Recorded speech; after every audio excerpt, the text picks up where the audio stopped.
Welcome to Beans and Breakdowns, a podcast dedicated to bridging the gap between specialty coffee and the heavy music community. On this episode, I'm joined by Elliot Jones, drummer for the band Deathnap. So grab a fresh cup of coffee and wake the fuck up!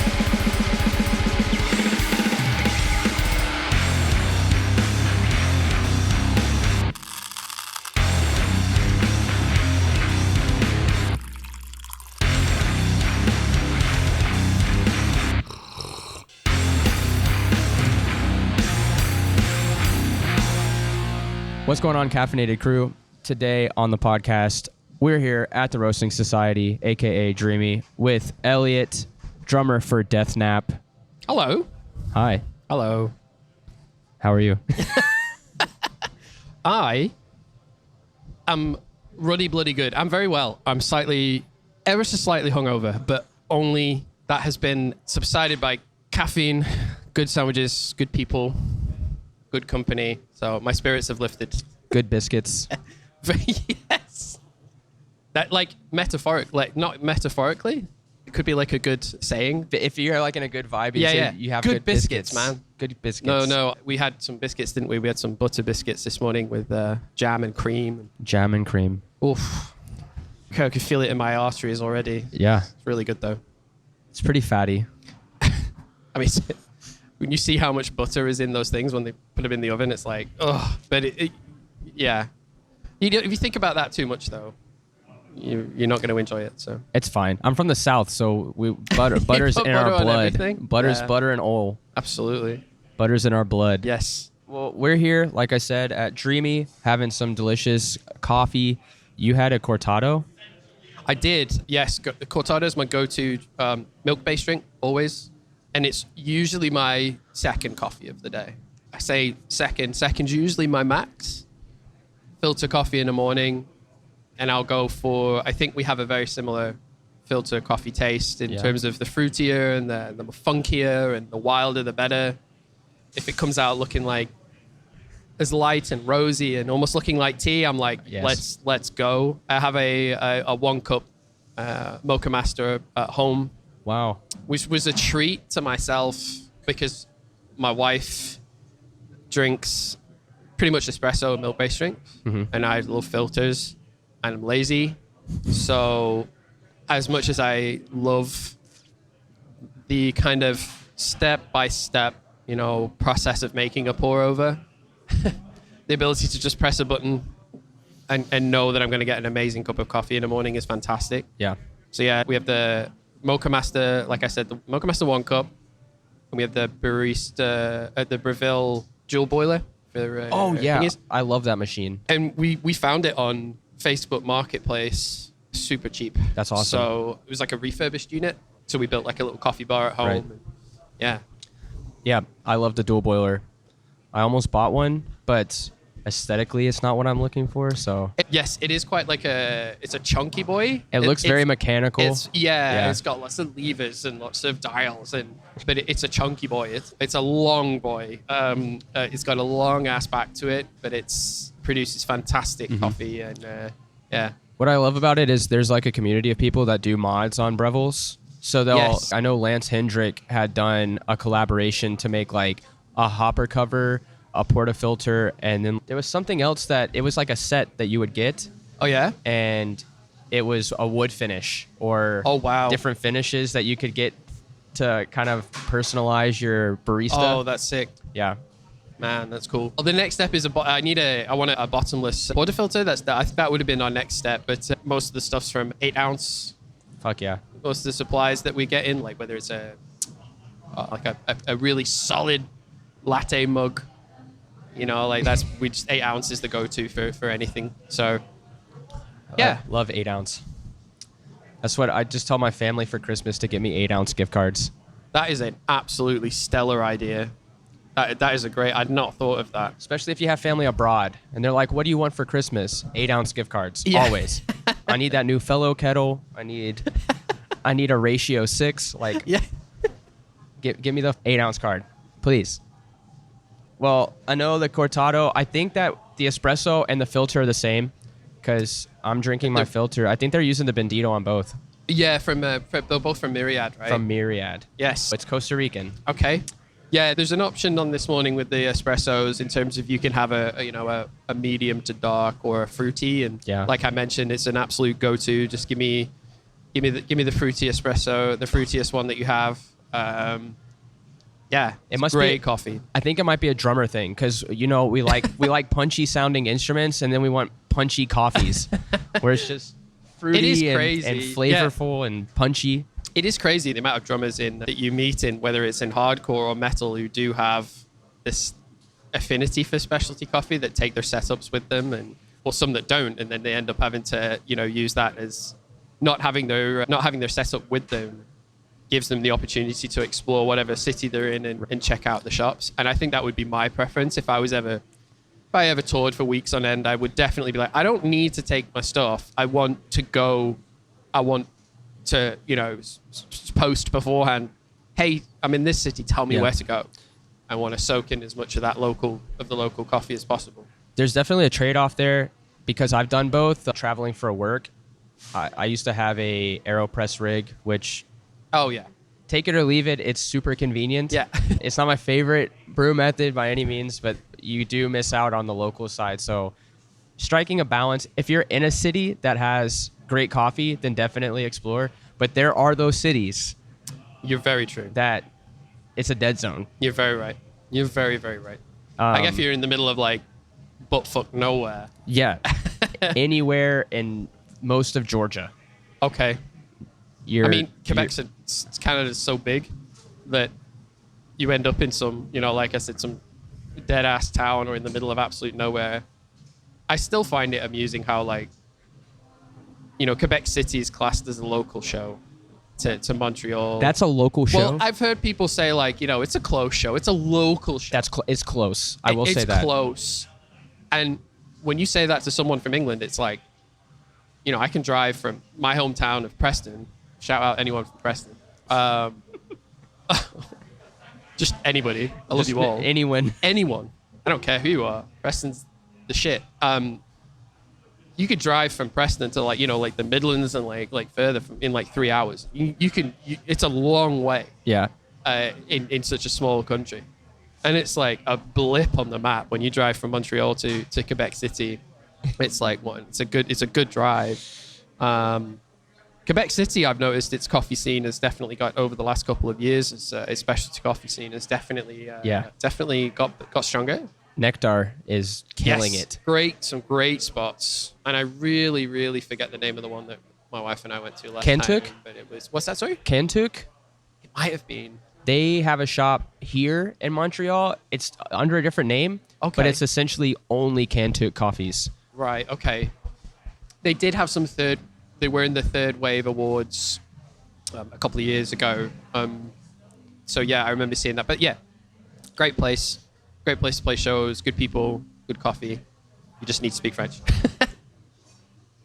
There's a surprising amount of Anglophones living there from outside of Quebec. Hey, not a problem if you have to speak French. No. Not a problem. And shout out Vic from Peer Pressure. Shout out Peer Pressure. Yes. They're going to be here with Get the Shot. Yes, those two, the 25th and 26th. Mm-hmm. Yes, I want to go and I think the line I've budget-wise have to pick one of those lineups, and it's going to be the Desecrate lineup for me. It's Desecrate with who else? And I have a feeling it's with Don't Try.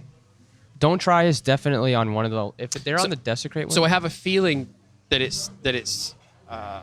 Maybe we should look it up, but it's on. But I think it's the power of the internet. But we have. I think it's Desecrate, Don't Try, Get the Shot on one of the nights, and I think it's Apes. Apes is playing one of them. And Scorching Tomb, I think. Yes. Shout out all of those bands. Apes is fucking that. Apes is just that LP getting was punched in the face, but by music. That band are just absolutely, and they're consistent. They're one of the most consistently heavy, fantastic bands. Yes. Yeah. I mean, that's testament to a lot of Montreal. I mean, Montreal's heavy. You've spoken about it with a lot of other people on this podcast that Montreal's scene right now for heavy music is just bonkers. Absolutely the quality of the bands, but but not just only that, like I've been chatting to this, we've been talking about it as a band. It's been how it's been feeling to just go out and high five, and your arm's like tired from high fiving so many people and saying hi, and it feels so good after all the years of not being able to, of the pandemic. And I get it, it's not finished, it's not over, but like being able to just go out and still see people and feel a little bit safer and go to a really great safe space where everyone's welcoming is just, it's like we can't really beat that. I can't have said it better. So yes, I love that. I love the feeling. It feels like a very, very strong community right now. There's not really a lot of beef or drama, which is always good. No, that is the thing that, we've often talked about this as a band, because Deathnap doesn't, we're not like a hardcore band, right? But being part of Montreal's hardcore scene and its community is still really important to us, because it's, like I said, it's that ability to just hang out with people. There's no egos. There's no superstars. There's no... the level of... just the equality and the way that you could just hang out with everybody and connect with people. It's just fantastic. We don't really fit in, like, in a particular box. And that's always been... It's a challenge that we've given ourselves, right? I can't bitch about it, because it's the music that we've naturally written. Is that we just, when people say to me, what's the band like? I'm like, I don't know.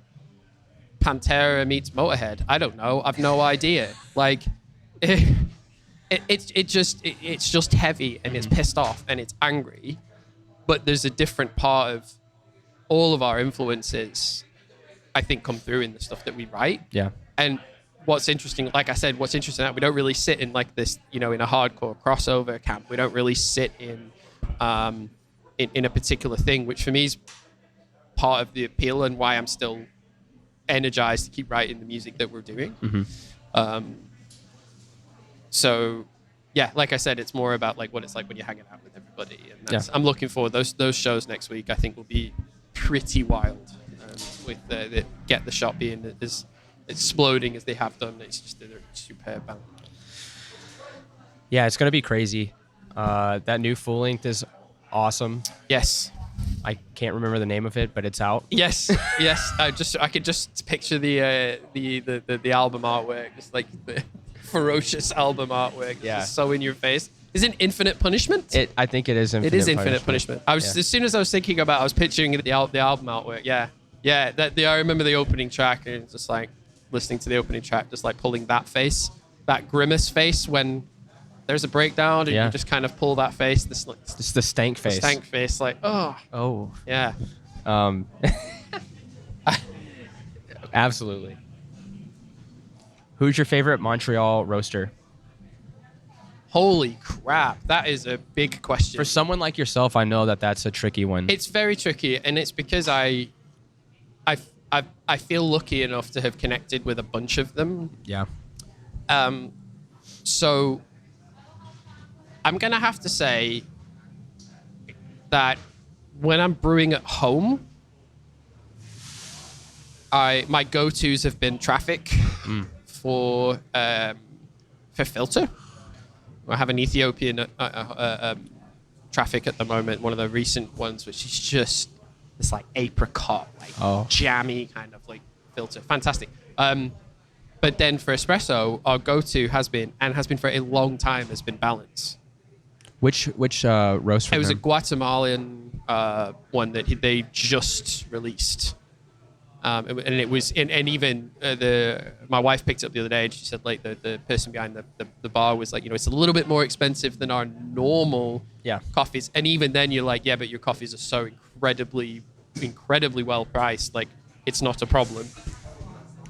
So for home, Balance has been the most consistent, easy to use, wonderful yielding espresso for home. And like I'll always take it as cortado. But this week, it's been a busy week for me, and I've actually just been like, I'm going to go get a 1 p.m., 2 p.m. espresso.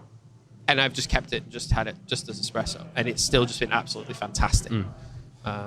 So, yeah, but I mean, that said, still need to, shout out, like, I'm still enjoying this Myriade coffee. The espresso from this morning is absolutely fantastic. And structure down in the Old Port as well. Beautiful cafe down in the Old Port. They also roast out of here. Yes, yeah. Yes. But again, just to me, it's been the people behind it. Mm-hmm. The coffee's always like that extra bonus. But all of those people that I just mentioned, Daniel and shout out Daniel, is just the sickest people, just the nicest. Very similar. I mean, I think it's fun. Like what you're doing in terms of blending these two worlds together. There's so many, no pun intended, so many crossovers.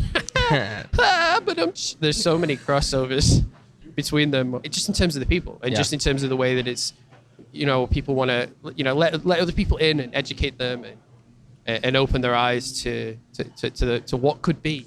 It's very poetic, isn't it, for coffee? But it's beautiful. It's beautiful. I'm crying. I have a tear. Oh.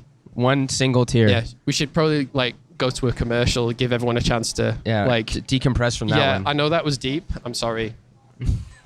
Let's go to something more shallow. Oh, what, like snare drums? Piccolos. Those piccolos, man. Those piccolos. But now are we still talking about coffee, or are we still talking about drums? Who knows? It can go wherever. Yeah, shallow snare drums. No, I'm all right, thanks. I'm all right. You're all right on shallow snare drums? Don't give me no shallow snare drum. I've heard some sounds that might change your mind. Okay. I saw Cohesion on Thursday. Oh yes. And Homeboy was using it. It was like a brass pearl free floating brass. Okay. That shit had to be 3 inches deep.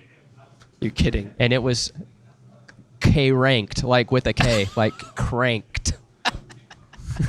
K-R-A-N-K-T. Yeah, we were talking before about thick. Thick, but with how many? Like four C's. I'm like 4C. I'm like 4C thick, man. That's like when you're going like 6.5, 7 inch snares. So what's for a snare? And then we're going to go, so I said we were shallow. We're really going to go deep. Okay. What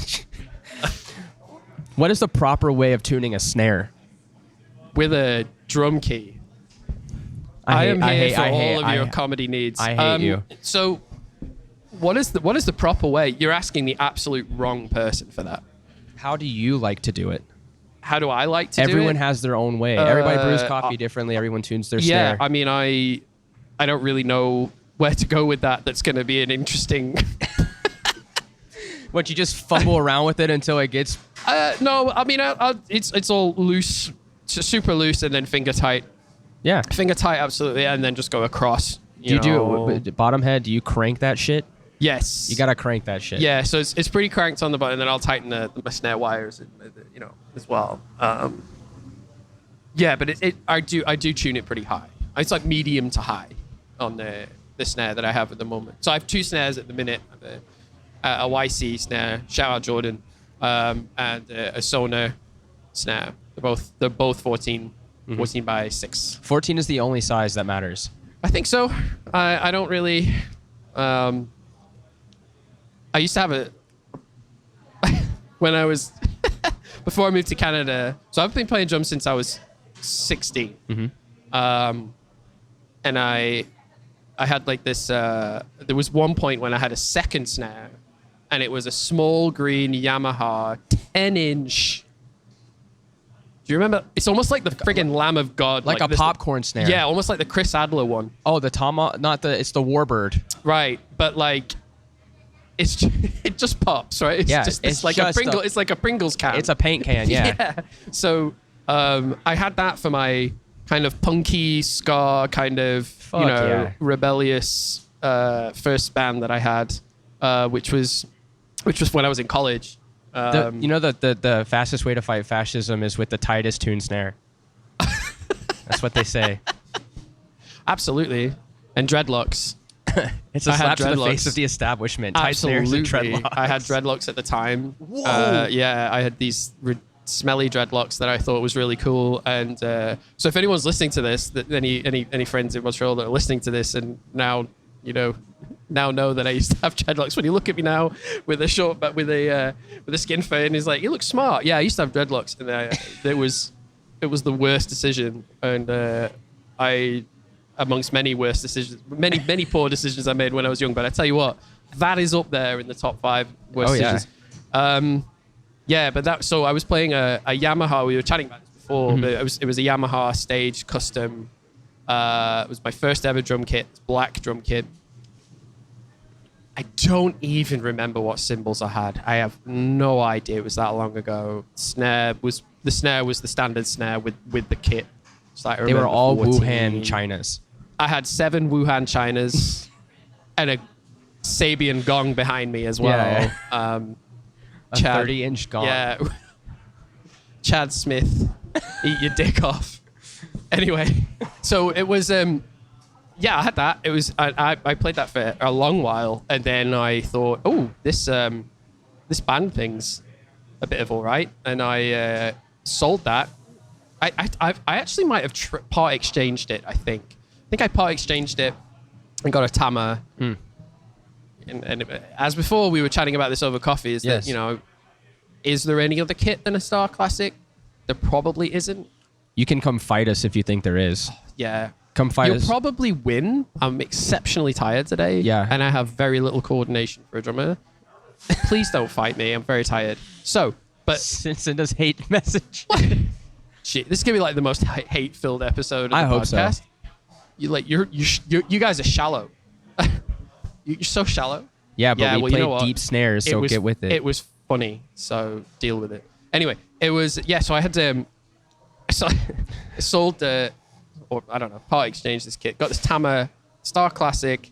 What was it? A sunset, sunrise, tequila sunburst. sunrise. Oh my god, beautiful red and red, brown, yellow kind of drum kit. Absolutely gorgeous.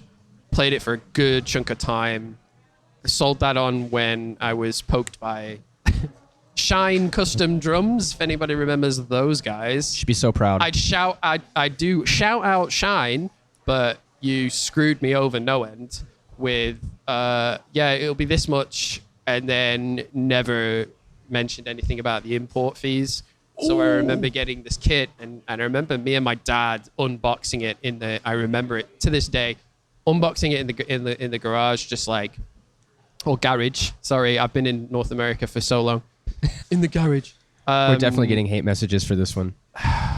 Well, it's because it's like it's like if I ask for water anywhere, right? So it's a bottle of water for me, but that's just because of the way that I am. That's the way that I speak from the north. And if I'm not speaking French, if I just say a bottle of water, it's just noise. It's just a bunch of vowels on the floor, and I'm fine with that.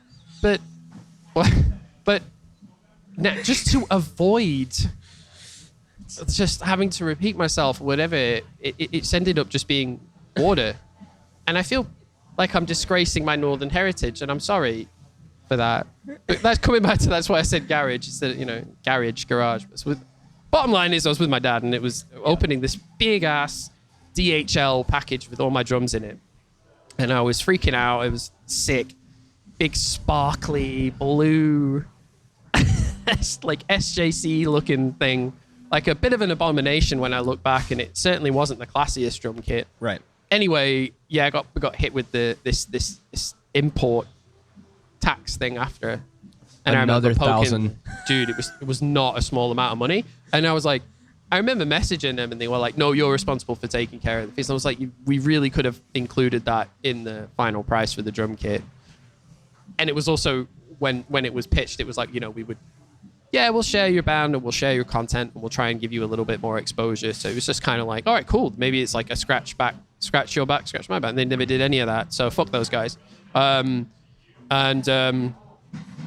had that kit for a long while, and then I was in a band called Elias Last Day, which my guitarist at the time saw I believe he saw it on a notice board, and it was a colleague's. It said Elias Last Day, and he was like, "Oh, I've seen this thing. It might be a nice name."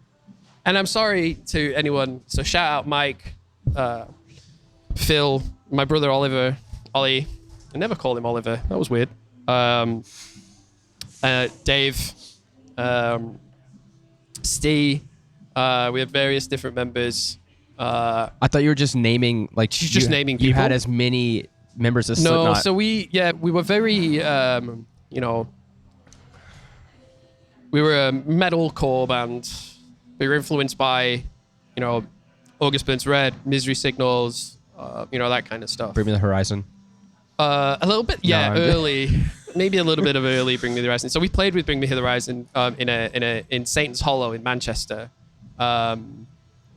Before actually no, you know what? That's a lie. We didn't play with them in Manchester. We played with Architects in Manchester in Satan's Hollow during when they were playing the Nightmare. Is it Nightmare the first EP? You're asking the wrong. The very first, tech metal stuff that Architects used to do. Oh yeah, that was not into that. Was it? No, oh, okay. Sorry. You don't need to apologize for what you're into and what you're not into, unless I much respect to the band for sure. Yeah. And that was a tiny ass wonderful nightclub in Manchester. We played, but when we did play with Bring Me the Horizon, we put them on in our hometown of Preston.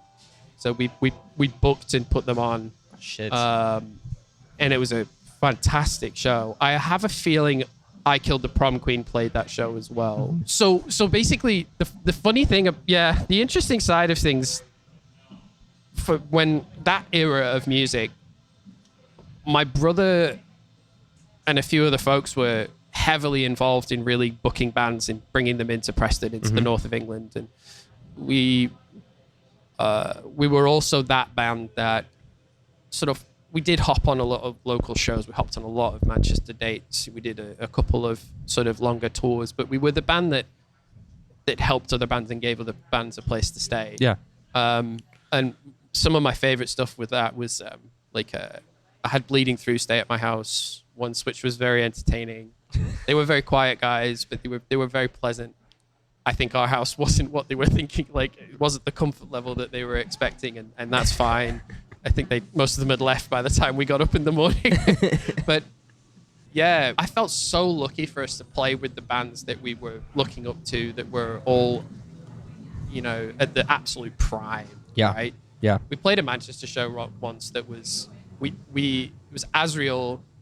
Shout out those guys. Holy shit, what a band. Asriel, us,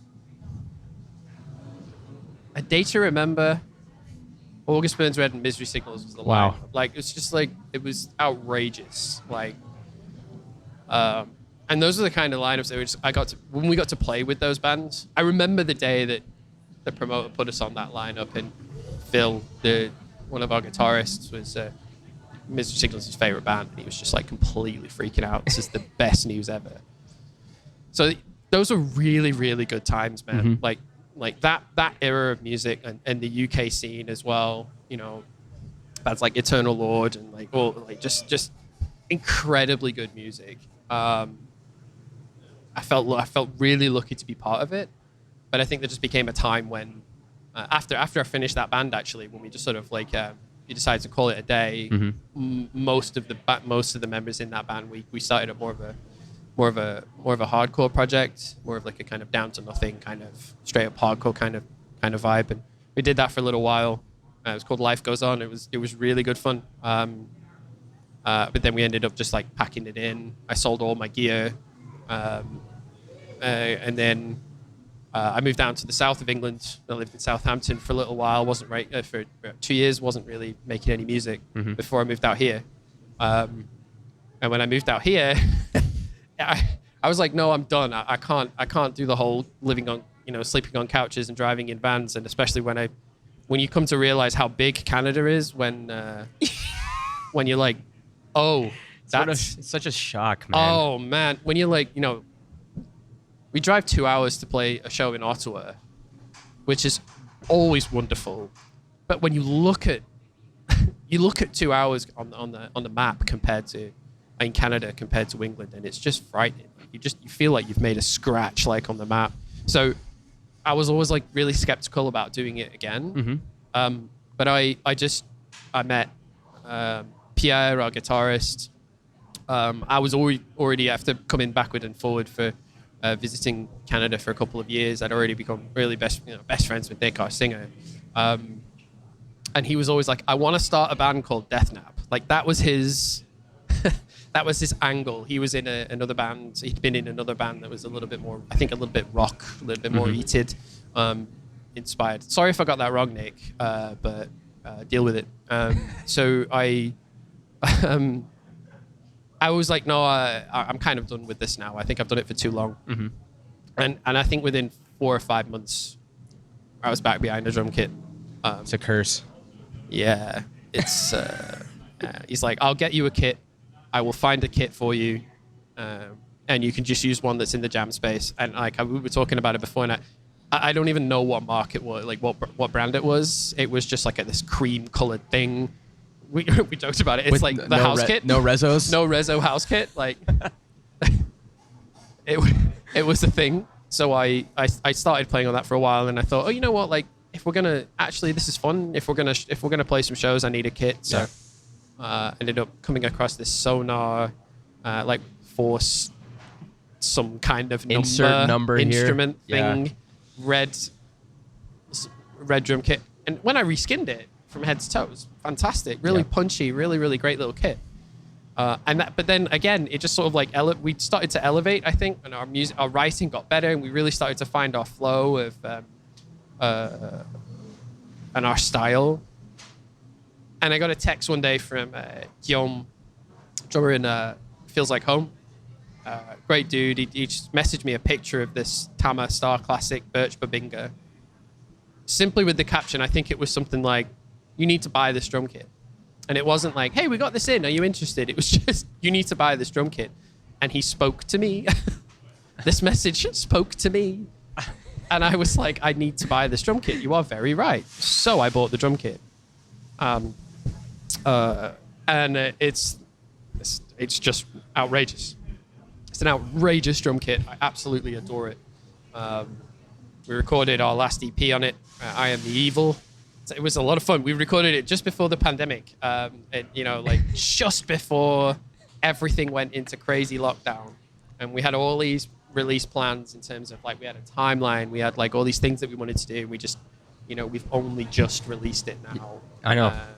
I didn't know that y'all had started it before the pandemic, because y'all held that shit the whole 2 years. Yeah, we sat on it for a long time, and that's why we had to rethink the almost the strategy of how we want to really put, because we as it is for many bands, same with like many bands that are in that situation. I mean, Stick to Your Guns is a band that shout out Jesse, I love you, that did the same, recorded the record and then had to sit on it because you can't tour that record, or you can't play shows, or you can't do anything to support it.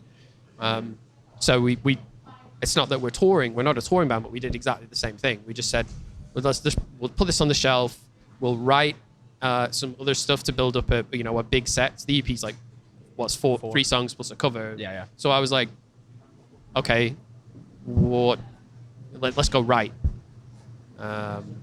So yeah, sitting on that record was like, that EP was tough because I was really proud of it. Yeah. But to put it out there, we just did the video for Poison Feast with Gab from Shutaway.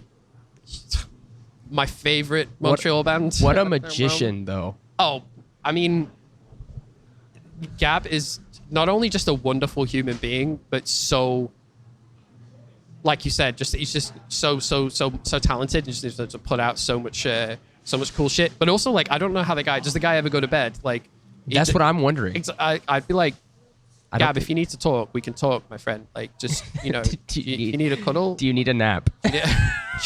Do you need a death nap? I knew you were gonna say that, and I was like, I can't say that because it's like, it's just terrible. It's the best kind of nap. The best kind of nap is the one that you die. That's you weird. Sleep forever. Yes. So he is just awesome, and he shot a video in our bassist's machine shop, like in his big metal workshop where he works. Dope. Yeah. His boss gave it us for the day.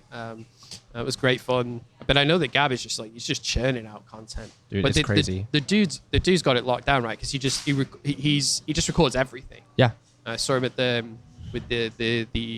Death Before Dishonor show the other night where I bumped into you, didn't yes. I? And I saw him like, recording behind, on the stage. My man's played the show and then recorded sets for the show. Well, to be honest with you, it was actually that. I think he did some sort of teaser stuff. Oh, it was the Teeth show. Oh yes. So he did he was doing a little bit of promo, I think. I don't think he shot I don't think he cut a full video for them, but it was just like Instagram promo sort of footage. Same thing for Guilt Trip. That's it. At Trackside, which was, I think that might be my favorite thing that I've seen him do. The Guilt Trip show. So that was Deathnap, Total Waste, Yeah. Scarfold, Northwark, Guilt Trip. Was in my top 3, but it might even be the best show.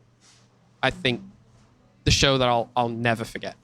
I think number 1 would probably actually be my older band. We played the Underworld in Camden in London with Eternal Lord, and we filled a coach from like a 30, 40 seater.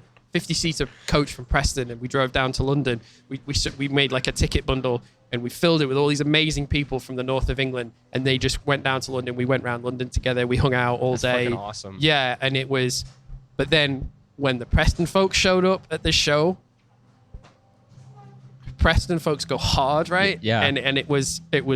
I remember I go and watch it on YouTube every now and again because it's just these kids getting angry at all the Northerners like stage diving and running on their heads and stuff. Like shout out Tim, like Tim's stage dives, and there's some kids getting really mad because there's just like head running and shit. It was just fantastic. But that show at the Trackside really opened my eyes to what like a good show was, and to have that be Guilt Trip's first Canadian show, and you want to talk about amazing individuals, dude. Wholesome, wonderful human beings. The Guilt nicest. Trip, just the nicest. And they're from Manchester, right? Go figure. Manchester, You know what they say about people from the north of England, right? What do they They're say? just nice. There you go. Just good people. Good answer. Just good people. That's correct. Yeah, I tell you what, they blew me away. We played with them the first night of that tour, and then the closing night in Trois-Rivières. Oh, they did close it in Trois-Rivières. And that show was wild. When we got to Trackside, because you've spoken about it on the show previously, but like getting to Trackside is an experience. Yeah. There's no address for it. But when I got to the front door of the actual venue, the guys from Guilt Trip were like walking in at the same time, and I'd said something to, I think, Nick, and I said it in English, and I think it was actually Jacob from Guilt Trip just looked at me and went, "Wow, are you from England?" But it was brilliant because it was the most British interaction ever, because it was just like, "Are you from England? What the fuck are you doing here?" Instead of like, "Oh, you live here now. That's really cool." It was just the most British interaction. Like, "What the fuck are you doing here?" And I'm like, "I live here now. I live here." No, there's other places to live other than... Oh man, it was so funny when I look back about it. But it was, I just said to the guys, I was like, "Just talk to me. I just sit and talk to me. I need to hear a northern accent. Like, just talk to me." You have to fill your meter. It's like it's like a comfort blanket, man. It's amazing. So it was so nice to hang out with them and sort of get to know them. And that band just constantly is just on the, they're on the rise. They're more than on the rise. No, I don't know. Right, like when I talked to Jay on the podcast, they had hit like 130 monthly. They had hit 100,000 monthly listeners. I checked like every few weeks or so just to see like bands how they're doing. They're at like almost 200,000 fucking monthly listeners. Their footage from is it Bloodstock? I think I think it was Bloodstock. Their footage from the show is just crazy, man. They're unreal. Like, yeah, and there's something about seeing bands, even just British bands. It's gonna make me smile when any British bands gets to come over and do all this kind of stuff, and it just makes me really, really happy. And and it's like I sort of like Bleed From Within are supporting August Burns Red. Yeah. So like, you know, that's sick. And yeah. You see the Lowe's tour that's coming Yes. with Static Dress? Yeah, dude, Static Dress. What a band. Saw them at Outbreak. What a band. Mind blowing. Wait a minute, you went to Outbreak? Yeah. Have you seen next year's lineup? Yeah.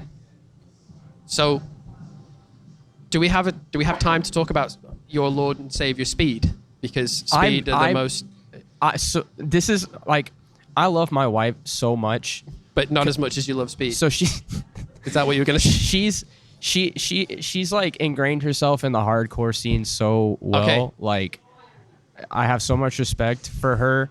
And so we're like, she's like reading all the comments on the fucking Outbreak announcement, right? Oh, yeah. And everybody's placing bets on Speed being the best set. I don't know if you've been tracking this too. I haven't been tracking it, but that would have just been my assumption anyway. So Speed, I might lose myself. Oh, dude, I have been. Are you tempted. going? Are you going? So when I saw that Speed were playing, I have to say it's a bit of a deal. It was a bit of a deal breaker. The only thing is I'm going back. I'm actually going back to the UK, not next week, but the week after for 6 days just to see my family. Mm-hmm. So money wise, it's $900 to fly back. So it's going to be $900 plus, whatever else. Yeah. And it's not cheap. But Get Speed. with With a Manchester crowd. in that, I think it's the same venue. Right? No. Okay. So it's not at Bowlers. It's Right. at the depot. Okay. Mayfield Depot, Okay. which is Well, a bigger. It's fucking Oh huge. my god. 'Cause the headliner's it's the Denzel UK's Curry. LBD Fest, right? You know, LDB, yeah. It's the UK's Or LBD. FYA or Yeah, it's insert. basically some But it's acronym. it's gonna probably be bigger now because they have Yeah, Denzel absolutely. Curry and Earl Sweatshirt It's gonna and be Death outrageous. Grips. Yeah, it's gonna be outrageous. I have to say that it was the thing that concerns me is that I think it'll sell out within, if it's not already sold out. I would have my imagine tickets it's- since last year. Yeah. Okay. Or That's sick. since June. Dude, that's the thing for me is if I don't, if I have to go all in, right? If because when the general admission goes on sale, it's going to be a case of I'm going to have to get this ticket, and then I'm going to have to, really commit to it. But you can resell it if you can't make That's it. very true, but I just don't think I'd want to. If I buy a ticket, I have to go commit, and I have to go watch Speed. Yeah. But then I say all of this, and I am a 39-year-old broken mess. So And you will stage dive. If you see Speed, stage dive will happen immediately. Head walk. I would be you see, like I said, I'd get super excited about it. I'd get super involved. And I know from the minute note one that is going to be an absolute war zone. Oh, it is. But we talk about it like it's like not a safe space, right? And I can imagine it's going to be pretty hellish. But there's just that band. I don't understand how there's bands out there that make you feel something. There's bands that really just resonate you, whether it's the message, whether it's the way they play, whether it's just their vibe. Kublai Khan is that band for me. Kublai Khan makes me feel things. There's no other band on this planet that makes me feel the way that It's that violence. makes me feel. Oh, well, I mean, yes, but everything that Matt sings about in their content and their message is just some of it's absolute. Yeah, you're right. Hatred, pure anger, and it's an avenue for that. Yeah. Wonderful. That's what I need. Place to channel it. But like that band, the groove, the no nonsense, like it's just that it's the same for me. It's been almost the same with Speed from a more of a straight up hardcore. Yeah. Seeing Speed, just like the videos, that just oh man, you just as soon as you're watching that video, I'm just like It's so mean. It's so mean.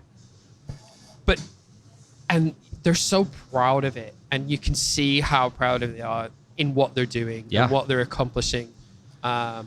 they're just a very, very special band. And I think what they're doing at the minute is going to open the door for a lot of other bands from that corner of the earth, right? Yeah. They're incredible. And like I said, I think there's a couple of other bands on that lineup for Outbreak that would definitely make me want to go over and check it out. Yeah. This is my second year going, and I may not make it a yearly thing. Right. Just because it is. First of all, it's not like my scene. You know what I mean? Yeah. And I don't want to be like a tourist in somebody else's scene when we have so many awesome things here. But I just love fucking Manchester, and there's some. It's a wonderful city with wonderful people. Shout out Marios, who's probably going to be doing a lot of this. I think he did the sound for Outbreak, and he was doing sound for Ingested. Not the last time they were here, the time before. Great dude. I would say to you that like Manchester's going to welcome you with open arms, man. Like you just go, and the fact that you're flying across the Atlantic for that is going to mean a lot to them. So do it. I was going to ask. I am the Evil, right? Yes, the EP's I Am the Evil. Yes. Who did you guys record that with? Guillaume. I mentioned earlier Guillaume Tanguy. In Saint Jean. We actually recorded it in Montreal. Okay. I cannot tell you the name of the studio because I just have the memory of a sieve. But he did the drums and the guitars and everything in Montreal. Yeah. It sounds fucking awesome. Thanks, man. It was super stoked with how it turned out. It was a lot of fun. Saying fun, I don't enjoy recording as much as I do playing live. Yeah, it's a bit boring and tedious. There's a lot of. It's very difficult to remove your imposter syndrome when you hear back stuff that's so minutia and like ghost notes and just little bits that you're like, ugh. Like I can play that better, and it's absolutely. It's there's a lot of that where you become very defeatist, and you can rip apart because you have to be analytical. Yeah, you're the backbone of the music. So, but anyway, Guillaume did a fantastic job. And the Tamas sound real nice. Thank you. Real nice. It's that kit is not going anywhere. Like it's glorious. I absolutely love it. After recording with My Star Classic, I will never ever use another kit. No, it's fucking phenomenal. Seconded. Especially with fresh heads. Oh yeah, we fully reskinned it. Sounded amazing. Well, we have an unhappy dog, so it may seem like... I think the dog is trying to say, you guys have been talking for a long time. It's time to wrap it up. Yep. The coffee is finished, so... I think I might need more. Yeah. I'm going to break my rule of we may two. We may have a third coffee. Yeah. Well, Elliot, this has been super fun. One last question for you before we go. Yes. What's your favorite city for beans and breakdowns? I'm going to have to say... To blend the two, I would probably... It's going to be a toss-up between Manchester and Montreal, to be perfectly honest with you. There's so many awesome Manchester bands at the moment, and local Northwest bands. You want to shout out Lethal Mind, shout out Going Off, just amazing bands. And then the specialty coffee scene in both those scenes. My brother's a huge part of that in Manchester. Blossom Coffee Roasters, just like wonderful human beings. But yeah, I think honestly, even though Montreal is my home, I would probably have to lean to Manchester. Mm-hmm. And I think if I get Deathnap to Manchester at least once, which is something that we're looking at next year, maybe the year after, I will be a very happy camper. That would be sick. Yeah, that's the goal. That'd be fun. A little UK tour. Yes, that is the... it's the scoop.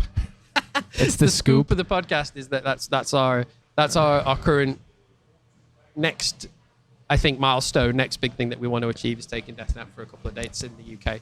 And I know you guys were writing some stuff. Is there Is there a release in the next year? No.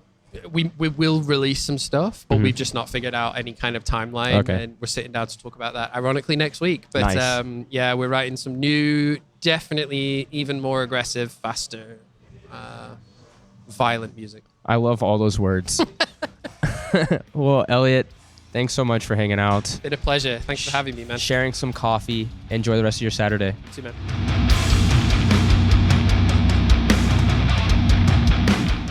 Thanks for listening to this episode of Beans and Breakdowns. I want to say a huge thanks to Elliot for hanging out with me at the Roasting Society. It was so much fun getting to share a cup of coffee with him. Be sure to check out I Am the Evil, the most recent release. It's an EP from Deathnap, available on all streaming services, and check out the videos that they've released in addition to the EP.